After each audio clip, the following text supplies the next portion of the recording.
Whilst everyone else was training forestry, I had one goal in mind. New content is often buggy or hasn't been tested thoroughly enough, and I wanted to find an edge, a way to make bank or even a game-breaking discovery before anyone else had the chance. And after testing a million things, what I actually found was the best way to train woodcutting is to not actually cut any logs. But first, as always, there's a bond hidden within the video, and the first person to find it and timestamp it with their username gets it. Not long to go now. I've gone through everything and I think this should be everything that I'm going to need. So I know this guy gives the forestry kit here, but I want to create every item and test it as quick as possible so I can see if I can spot anything before kind of anyone else does, and I believe I'm going to need some anima for that. First item unlocked, Leprechaun Charm. This gives a leprechaun that allows me to bank, well, to deposit wherever I am, which could be really interesting. I mean, that is some leagues type perk stuff right there.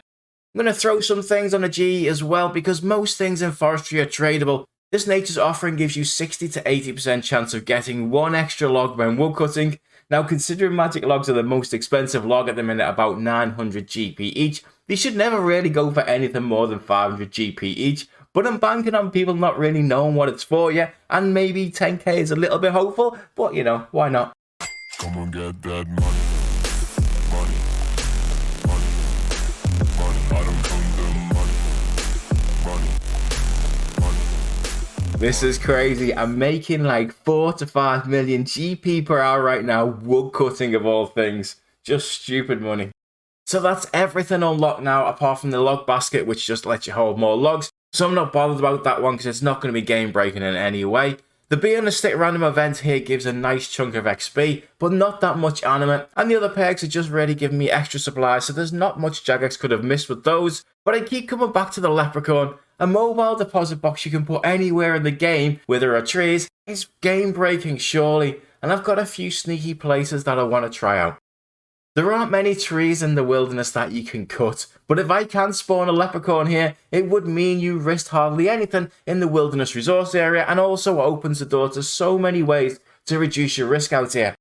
Well, me and my new Iron Man friend just had the same idea, and that is an hour that we're never going to get back, because apparently it won't spawn here, but there are other places that I do want to try.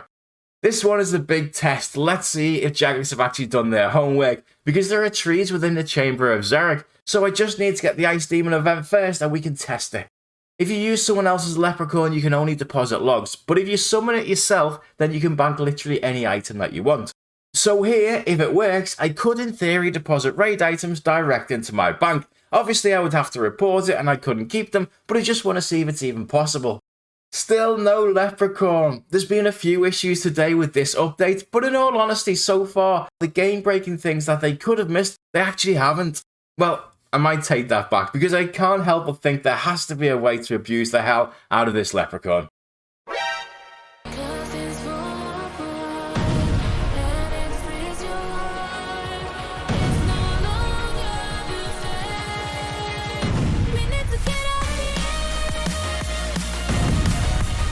I've got to hand it to Jagex. The mechanics of this mobile deposit work perfectly. It takes around 15 minutes to spawn, so it's quicker to bank anywhere you are rather than summon one yourself.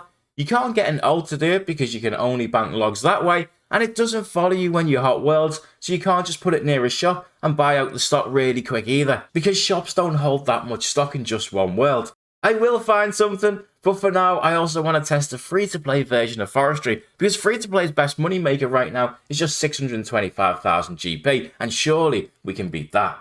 There isn't a Forestry free-to-play world, that's harsh. So I guess world 301 it'll probably be. Yeah, okay, this is the world. Apparently you don't get leaves in free-to-play, so I guess I'll give it an hour and just see how much we make from the anima. 11 minutes just for one random event in free-to-play, and every tree here is being cut, so the chance of these has definitely been lowered here. I was going to do an hour of this, but honestly, this is terrible, so just going to see what you can get in the shop in free-to-play.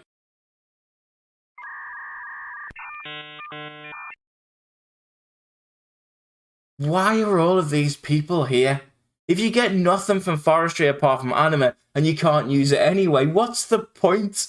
I mean, what am I missing? It was at this moment that I finally realised the huge mistake Jagex has made with this update.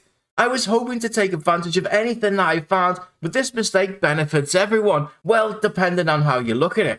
The people in free-to-play don't get any leaves from Forestry, the anima they get they can't spend in the shops, so they are just getting logs like they used to do. Or so I thought. When I asked them why the hell they would still all be here, they told me they're just here for the XP drops. And they were right. I just didn't see it at first. The XP for the Rising Roots event is over 100 XP each time. Plus you never fail, and the other two events give you a smaller amount but then a larger XP drop at the end, making it far more XP than woodcutting normally. Unless they fix it, the best way to train woodcutting is now passively. When you're training agility at tiers, do it on a forestry world and bring your axe. Anytime you jump down at the end and there's a random event, you've just got some fast woodcutting XP while someone else did all of the work for it. Sears may also become the new bank standing spot when you're training fletching, herblore, crafting and so on, because you can see any random event spawning just behind the bank from the players cutting maples. And we're also so resourceful, we'll probably even change our favourite killing locations to new ones that are near to trees just so we can pick up these 3,000 to 5,000 XP bonus drops. If Jagex don't change this somehow, and it's difficult to see how, the future of woodcutting will be to not actually cut any wood.